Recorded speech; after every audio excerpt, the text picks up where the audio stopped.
Chapter 13, June 2022. The Invitation. I didn't remember the first time I met Weeble, since I was on an operating table as he rearranged the inside of my head. And I never remembered when I met him while recovering from his magic act. Even the memory of him the day I awoke to find Larry sitting next to my bed was diluted with the pain of finding out my Gabriella was gone. But I remembered every second of our meeting at a table in a St. Louis mall food court. Later, I often couldn't remember which day of the week it was. But on the day we met, my mind was clear, my grief no longer raw. I was a man on the mend, moving forward. Larry's protection road trip had taken us across the country. Acceptance of Gabriella's death seeped slowly into me, fed by the bounce of New Orleans' French Quarter, the rhythm of Oregon beaches, the heavy silence of the giant sequoia forest, and the humanity in the 100 local bars in between. The man Larry moved into a nice, crisp section of Americana, complete with modest houses, well-kept lawns, and shade trees, was missing more than just memories. The loss of a loved one leaves a hole we spend the rest of our lives walking around. At least I was walking around. In fact, more than I was used to. I hiked around in a house that dwarfed the double-wide trailer where I grew up. I was Dale Lerner, born and raised in Indianapolis, a middle-of-the-road Midwestern medical claims processor for commercial and industrial policies.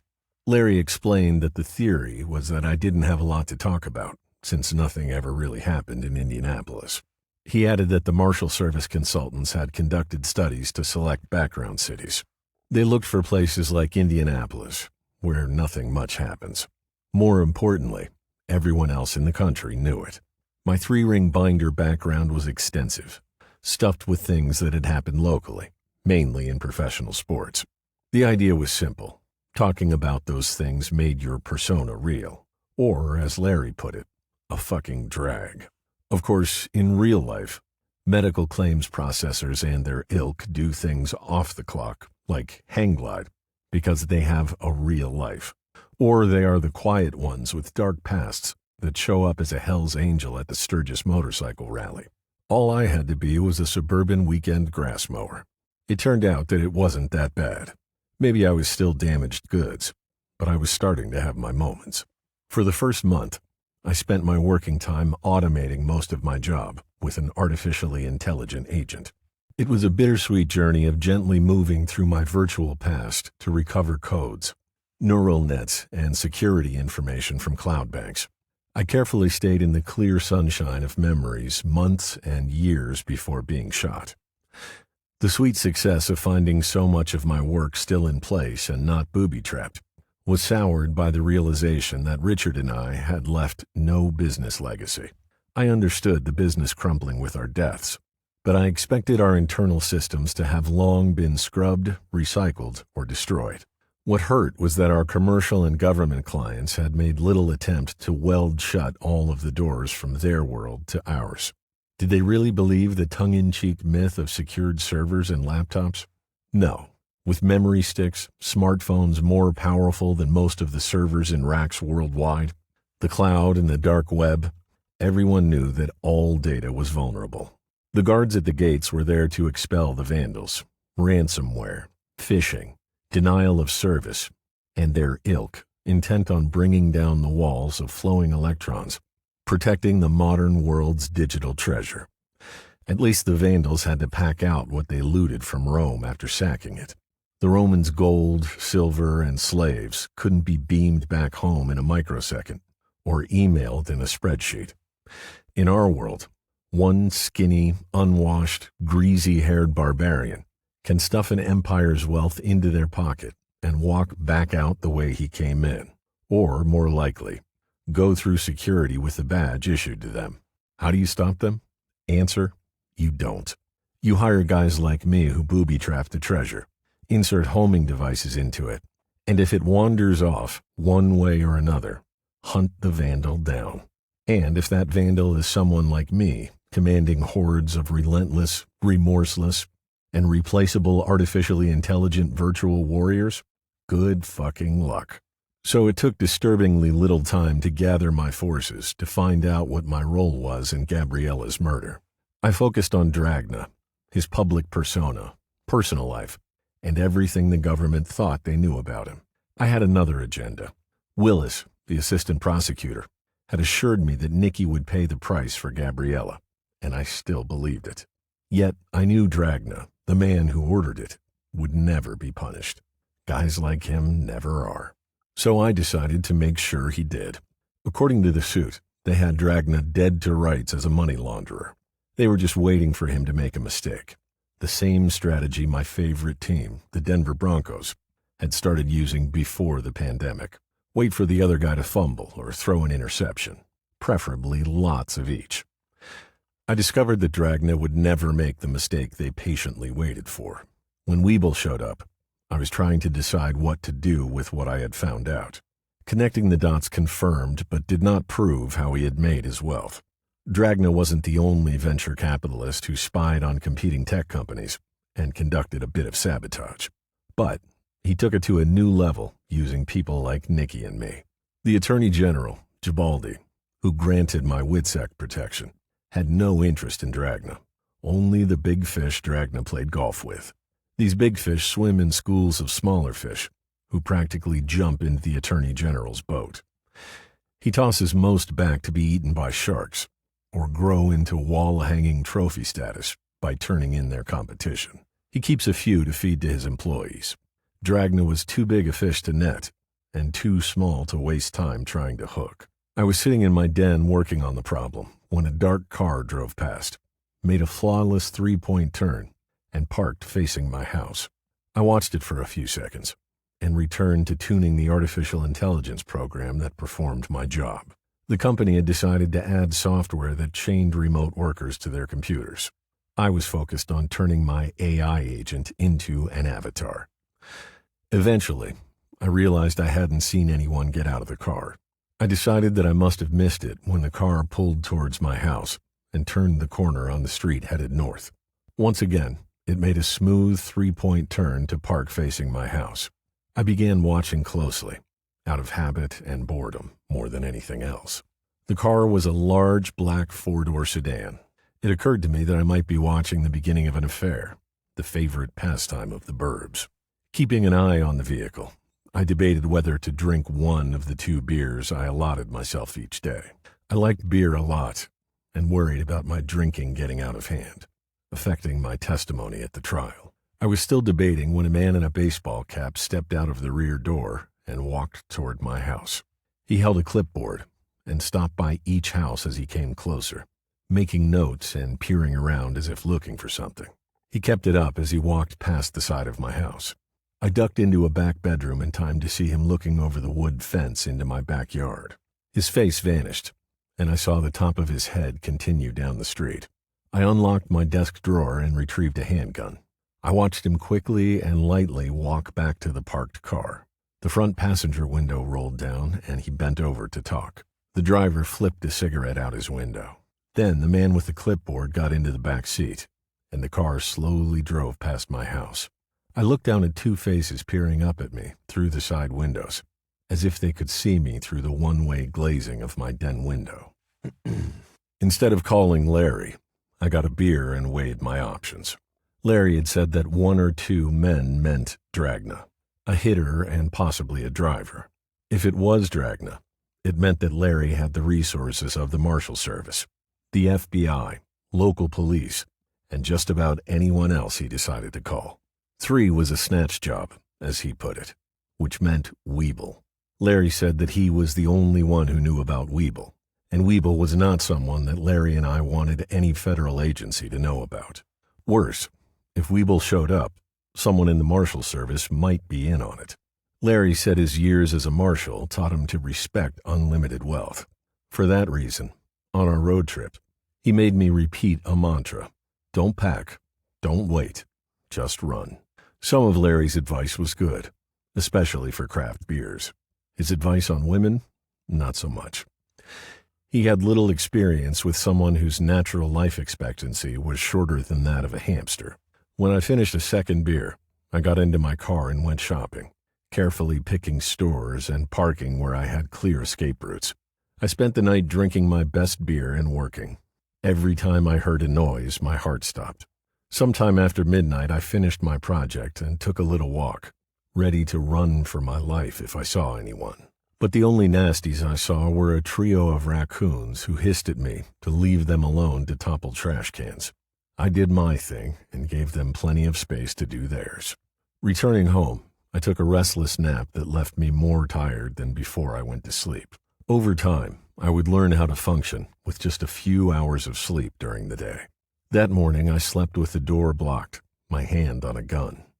I awoke, grimly aware that my assumption they would come in the early morning hours was based on movies and TV shows. For all I knew, professionals came any time they damn well wanted. The day wore on, and by mid-afternoon, I had second thoughts and regretted not taking Larry's advice to run.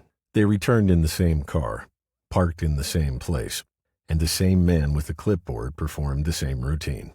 I was relieved the wait was over, wholly unnerved, even though my cameras showed no one hiding in the bushes. I sat paralyzed, the hand controlling the mouse, the only part of my body capable of movement. I flipped from one camera to another, trying to find the hidden body snatchers. Suddenly, I couldn't take it anymore. I jerked to my feet, knocked my chair over, and ran to the front door. There I paused, a gun in one hand, and the small device I had built the night before in the other. Swinging the front door open, I jumped back, holding the gun out in front of me. I looked at an empty lawn surrounded on two sides by an empty sidewalk and began shaking. My knees started buckling when I realized my finger was on the trigger. What if I had opened the door to the kid next door delivering the Girl Scout cookies I'd ordered from her? I waited for the shakes to ebb before sticking the gun in the small of my back. Then I strode to the dark car parked facing me, the pistol's hammer digging small chunks of skin out of my back with each step.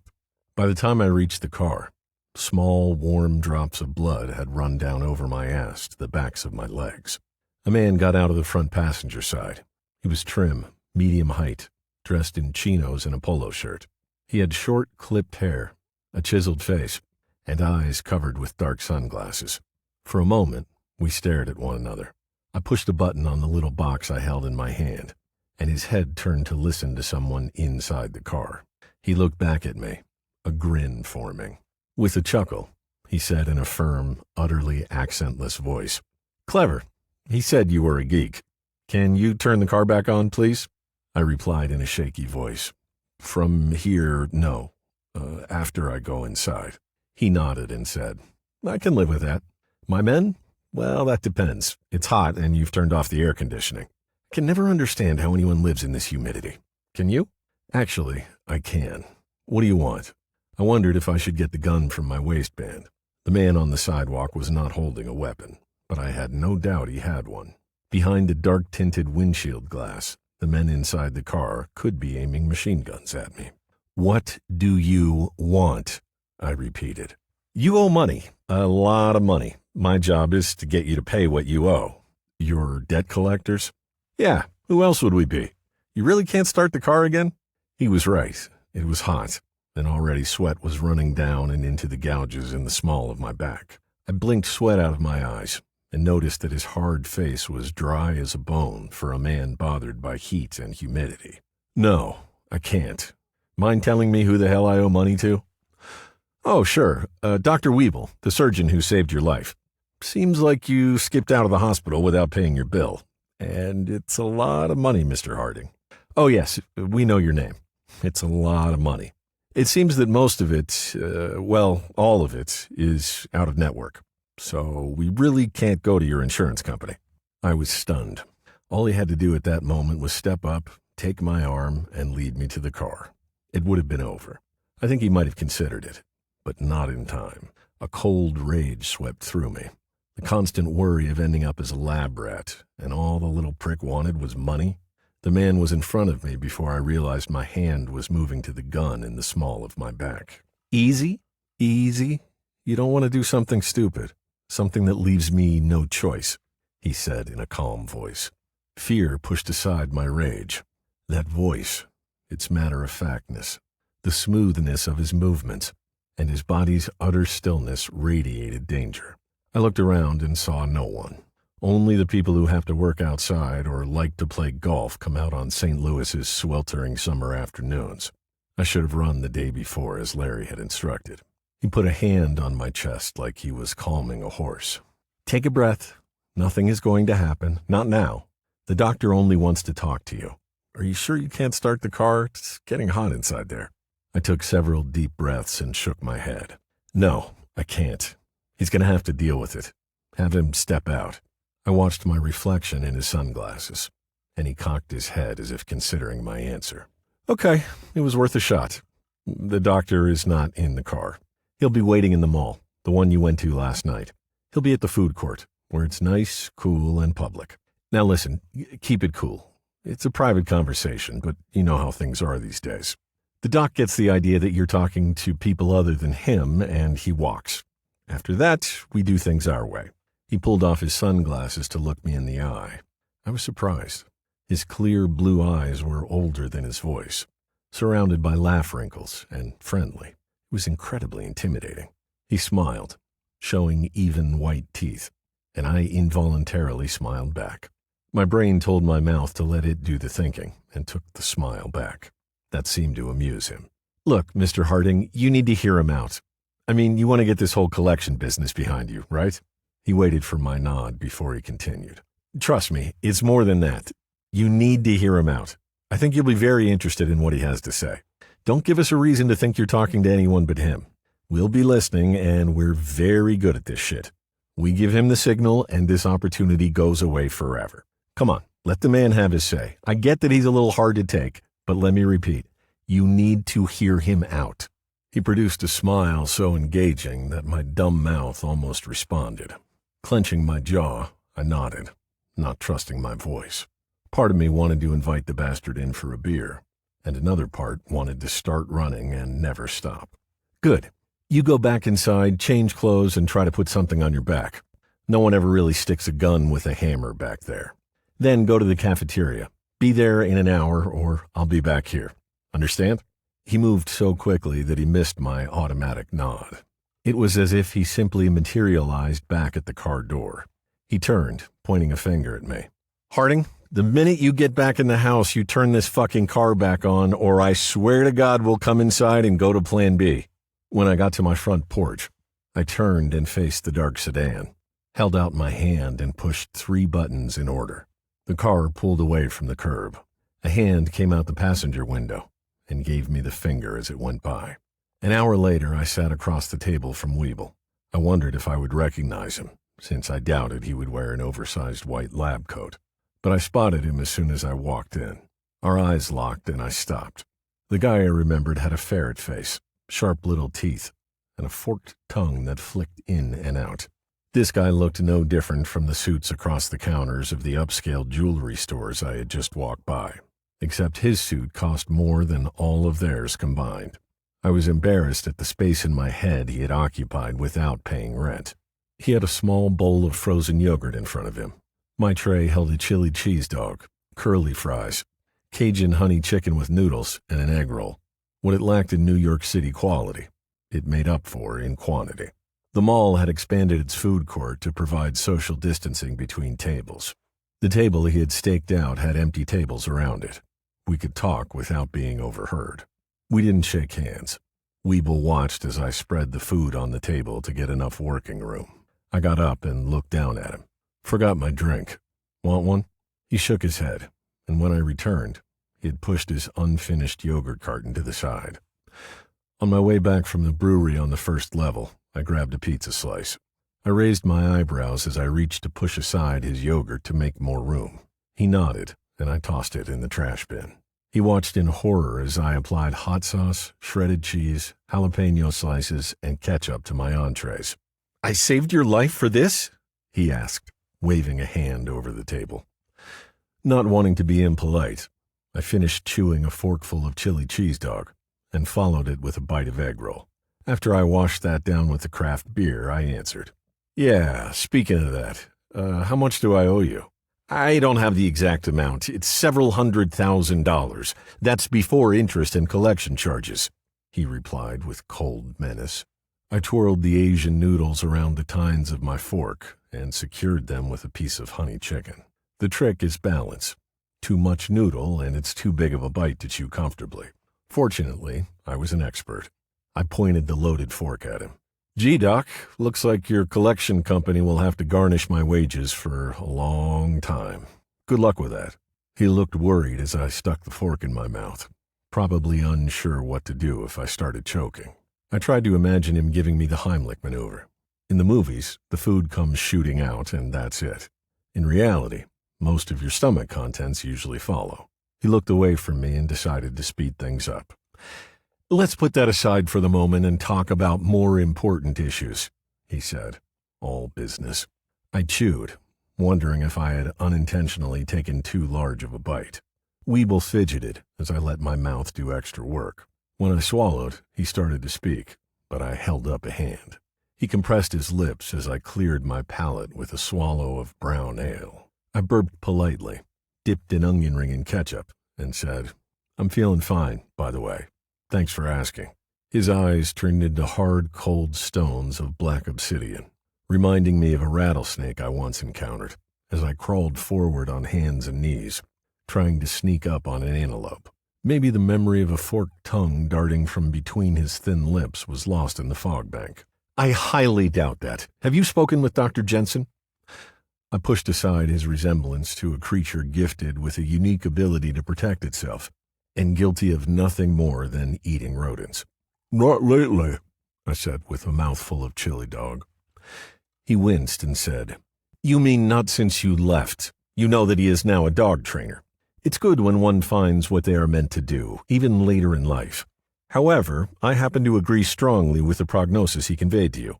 Do you remember what he said?" "Yeah. By now, my life is supposed to be going to shit. Seeing things, walking into walls, falling asleep. Wait, no, not sleeping.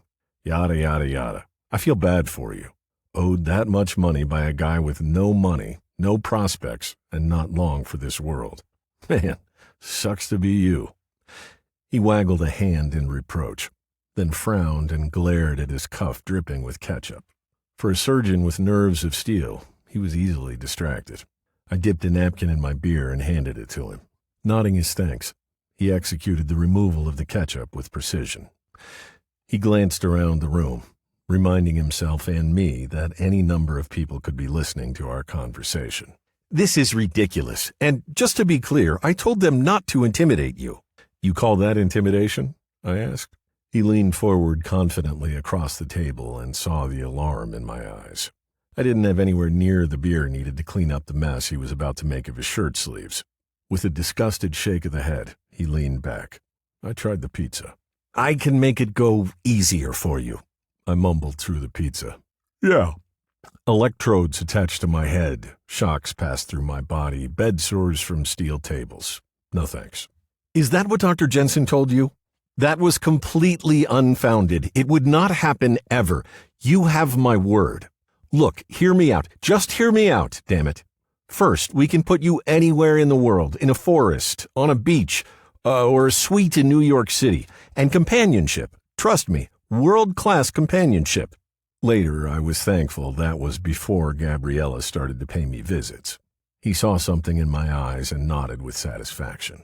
"I'm not looking for companionship," I lied. He stiffened, touched his ear for a moment, and looked at me. I remembered that we were being listened to by experts as he stared through me, listening, waiting for a decision. I said, "I like women, not girls, who can carry on a good conversation and cook." His eyes came back to me and he relaxed a little. "Good. We can make sure your last days are very comfortable.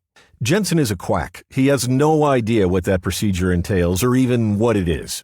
Here's something you might consider. You won't give a damn about where you are in those last days. All you'll want is the pain to go away. Who do you think knows more about managing neurological pain issues? A GP or a board-certified neurological surgeon?"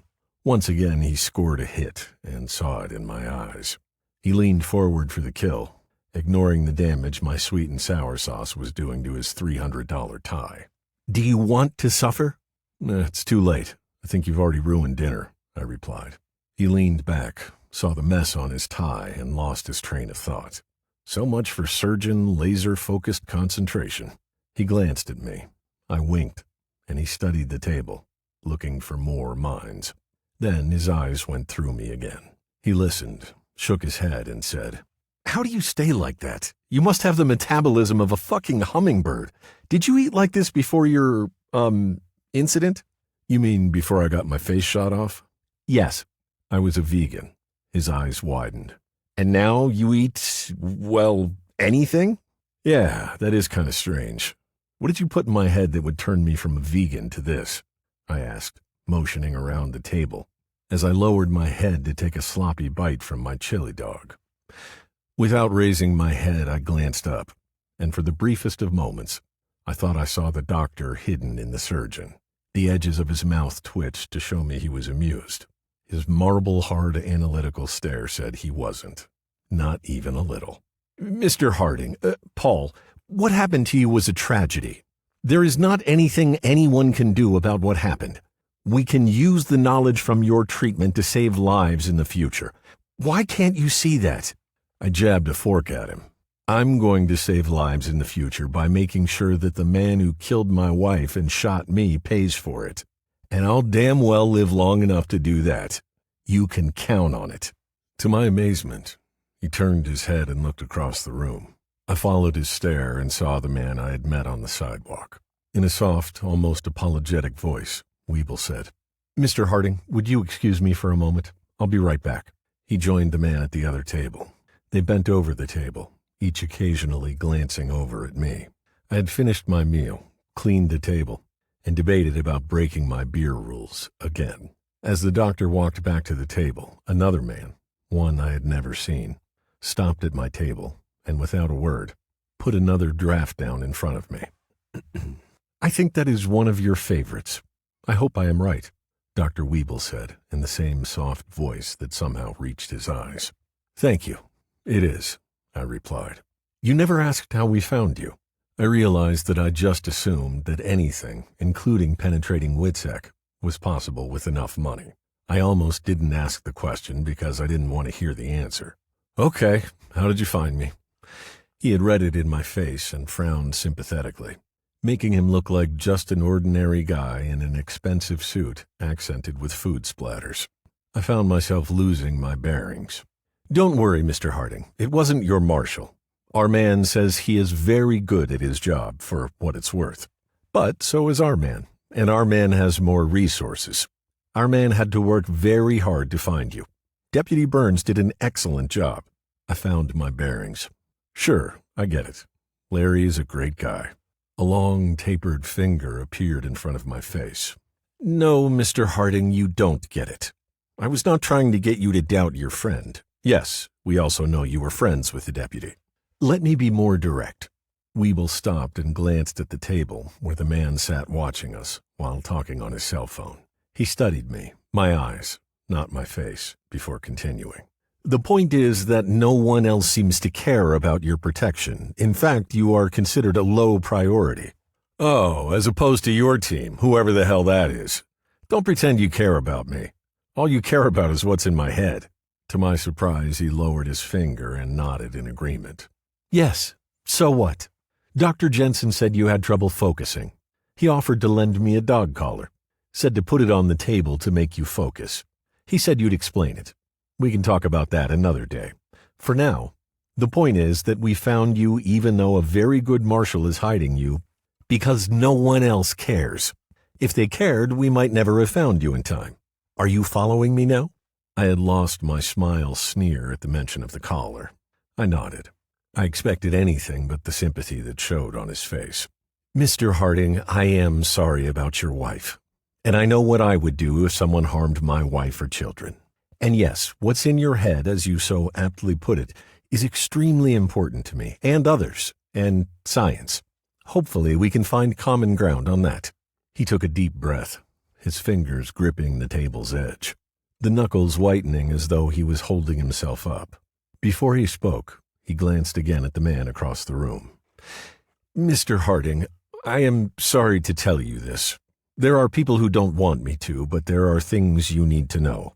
You will never bring the man who killed your wife to justice, not with the time you have left. Maybe not even if you had a longer life. You will never find him, Mr. Harding. People are hiding him. Do you understand what I am telling you? I can't find him. Is that what you're telling me? I asked, keeping my mouth straight. Yes, he replied. I pulled my cell phone from my pocket, punched keys, and showed a map to him. He is somewhere in this 2-block radius, I said. Weeble frowned, started to get up to make another trip across the food court, and instead gestured to the man to join us. The man nodded to me politely before sitting down next to Weeble. I didn't return the nod. Here is the location for the guy you said you couldn't find, Weeble said with minimal lip movement. The man leaned across the table, studied the screen, and said, Forest Glen? Yes. You think Craig Nicky is at Frank Dragna's? Yes, I replied. No, sir, Nicky is not at Frank Dragna's. You have my word on that, the man replied in an even tone. I knew it was coming and shut my eyes. Weeble waited until I started breathing normally again. Mr. Harding, Nicky is in Witsec. I have been assured that you can verify it without our help. We will be in touch, he said as he got up from his chair. I went to the brewery to think about my options.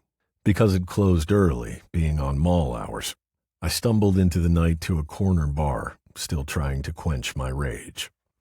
The place reminded me of the hours I had spent with Larry in places like it. I fanned the flames of my fury with thoughts of Larry, teasing the barmaids, weaving his stories, caging drinks, and lying to me. The brewery and the mall would have called the cops. The corner bar simply had me escorted out by 3 regulars. Later, I wondered if they called the cab, got my address, and paid for my trip home out of kindness or experience. A lot of people die late at night on the streets outside of bars. The following day, I quieted the pounding in my head with more beer from the fridge. The quandary I faced was that I was running out of beer. My car was in the mall parking lot, and if I called Uber, I would arrive still too drunk to drive home. I changed into running clothes, filled my water bottle, and began jogging at a walking pace before returning home to get my car keys. Somewhere between the house and the car, the blanket of St. Louis summer heat, heavy with tainted moisture, blocked out the oxygen fueling my rage. I found my car, turned the air conditioning on high, and picked up more beer on the way home. Then I went to work. The NYPD issued a bolo for Craig Nicky the day after Gabriella and I had been shot. I checked the surrounding area and found that he had been picked up by the New Jersey State Police 3 days later. But there was nothing else. Although I dug hard, riskily hard, and I know how to dig. The files showed that he was picked up, not just stopped. There was no record of why they brought him in or where they took him. I took a chance and dug deeper into NYPD. Those guys are better than most federal agencies regarding security. There I found some internal communications at the NYPD, who were the guys supposedly hunting for Gabriella's killer, that said Craig Nicky was no longer at his residence in the Bronx. What caught my attention was that they never interviewed him. Later, after they recorded that he seemed to have gone off the grid, he was promoted from a person of interest to a suspect. I had helped build a company that put procedures in place to prevent the kind of probing I was doing. It was the digital version of dumpster diving. This had all the signs of an FBI snatch job. Then I dipped into the WITSEC and Justice System databases with extreme caution, not wanting to step into any of my own honey traps. If Gibaldi, who authorized my entry into WITSEC, was concerned about Nicky going off the grid, he and his assistant prosecutors did not put their concerns into emails. So I knew they had him, just as Weeble claimed. Once again, I went dumpster diving and came up empty-handed, which, oddly enough, meant they took him seriously. I decided that digging deeper was too dangerous and followed a hunch. The trail was too clean. I looked for a doppelganger in the same places Nicky should have been. In classified circles, a doppelganger is not a celebrity double. It is a person who does what I was doing and searches for someone who shouldn't be found. When they encounter evidence of any kind, they erase it. The good ones don't leave a trail themselves. But then the good ones work for the NSA, not the Department of Justice. Once I found a doppelganger, I planned to track him down. The trail started on the day Larry and I left the hospital. I had my answer. Nicky was buried deep within WITSEC. I had been told that Weeble was a surgical Einstein. I assumed it was a relative term used by surgeons who all thought they were geniuses. But I soon discovered that Weeble's cyber guys were superheroes, and I was not in their league. Less than an hour after I confirmed Weeble's information, there was a knock on the door. I answered with a pistol in my hand. Weeble's man ignored it and said, "Congratulations, now you know." "Now I know," I said. "Can I come in? It's hot out here." "No." He slipped off his sunglasses, his clear blue eyes measuring me. "Fine, I'm here to lay out where this goes from here. Dr. Weeble has convinced his backers that you should stay, call it functional, for as long as possible." "Functional?" "Alive, ambulatory, cognizant, not in custody." "Good to know. Anything else?" "Since you asked, yes. Going after Craig Nicky is not the way for you to meet our criteria. First of all, you're not going to find him. Second, if you do, he'll kill you. Oh, yeah, and despite what you found out, the feds don't have him." "So why did Weeble tell me they do?" He shook his head and said, "Fuck if I know. They say the guy is some sort of genius. All I know is he likes to fuck with people's heads. Guess just carving them up doesn't do it for him. Look, buddy, I'm sorry things will go to shit for you. Why not make it easier for yourself? These games are a pain in the ass, especially since I can handle it in other ways." "That's pretty lame," I said. I took a step back, shaking my head at him, when he took it as an invitation to come in. Keeping my eyes on his, I cocked the hammer on the pistol. He frowned and asked, "You going to shoot me?" "No, myself, in the head." He weighed the alternatives, looking around behind him, at his watch, behind me, and again at his watch. When I raised the pistol closer to my head, all he did was raise an eyebrow. I wondered if I'd left the safety on. I waited for him to offer the one thing that was a win-win for everyone except Nicky. He stood in the sun, I in the shade, and yet I was the one feeling beads of sweat building on my face. When the cold air from the house began to chill the drops of perspiration working their way down my spine, I gave in. "Why don't you get him and bring him to me? Or we can figure out a way for me to come to you. I only care about getting the bastard that killed my wife before I turn to shit and die," I suggested, hearing my voice crack. He nodded in agreement, the laugh lines crinkling while the ends of his mouth turned down. "I suggested that. 2 problems. Weeble is afraid something will go wrong, and you'll fuck him by blowing your brains out. And the other? I know Nicky. Worked with the bastard in the day. If he's gone off the grid, it'll all be human intelligence. Cost a fortune, and I doubt we'll find him. And the bastard won't be easy to kill, much less take alive." "You don't know where he is?" He shook his head and said, "I don't know, don't need to know, and don't want to know. Let's leave it at that." "Okay, we'll leave it with I'm going to find him and make him pay," I replied. He grinned. "Sure, and we will watch you try to find him. You know, it's always the same fucking thing. My team can handle this a dozen ways, but no. The guys paying the bill always know better or too chicken shit. Well, this little neighborhood beats the shit out of the last place. We fit right in. You've already met a couple of the team at the mall. Are you playing me? Go ahead. Half my fucking neighbors can be your guys for all I care. They won't stop me from finding that bastard." The humor left his face, and as he put on his sunglasses, I thought I saw sadness creep into them. He spoke so softly that I had to lean forward to hear him. "Yeah, I'm playing you a little, not as much as you might think. And if I were in your shoes, I'd be doing the same thing. Well, in your shoes, I'd done it already. Now, please uncock your weapon." As he walked away, I asked his back, "If I find him, can you at least let me kill him first?" When he stopped and looked at me over his shoulder, I saw myself reflected in his sunglasses, bent over slightly, trembling like a disfigured old man. "No, Paul, I wish we could, but Nicky is too good, and with my luck he'll shoot you in the head. Or worse, me." He stared at me, clearly weighing whether to say something. When he didn't, I shut the door. He had just confirmed that Nicky was in WITSEC. Weeble knew that if anything happened to Nicky, the feds would be all over him. He had nerves of steel only when it came to other people's lives. A week later, I moved into a neighborhood that was considered a combat zone by the police. My scarred face did not buy me acceptance, but it helped. If nothing else, it said I was not an undercover cop. Even if Weeble's men tracked me down, They would not set up shop in a neighborhood controlled by gangs protective of their territory. And it was the last place Witsec would ever send a witness. After I'd been there a month, I called Larry. "You going to tell me why you moved?" he asked. "I was being watched," I replied. "No shit, genius, you're in Witsec." "Not by you guys." "You think Dragna found you?" "No, Weeble." After a long silence, he said, "Tell me what happened. All of it." I told him everything about Weeble's offer. The part about Nikki I kept to myself. Then it was time to tell my friend goodbye. "I just wanted to thank you for the road trip. It was probably the nicest thing anyone has ever done for me. And yeah, it's your job, but I'll always consider you a good friend. And I'll never hold your doing your job against you." Larry coughed again, and said, "Thanks, brother, and for what it's worth, you were never just the job. Well, not after a while, anyway. I liked not being the ugliest guy in the room." "No, but still the biggest asshole," I said. "Paul, don't try it. I know you've been told you don't have much time, but fuck the doctors. They never get shit right." He asked for my new address and promised not to share it. I gave it to him and told him I'd call him sometime. When we hung up, I felt like the bottom again dropped out of my world.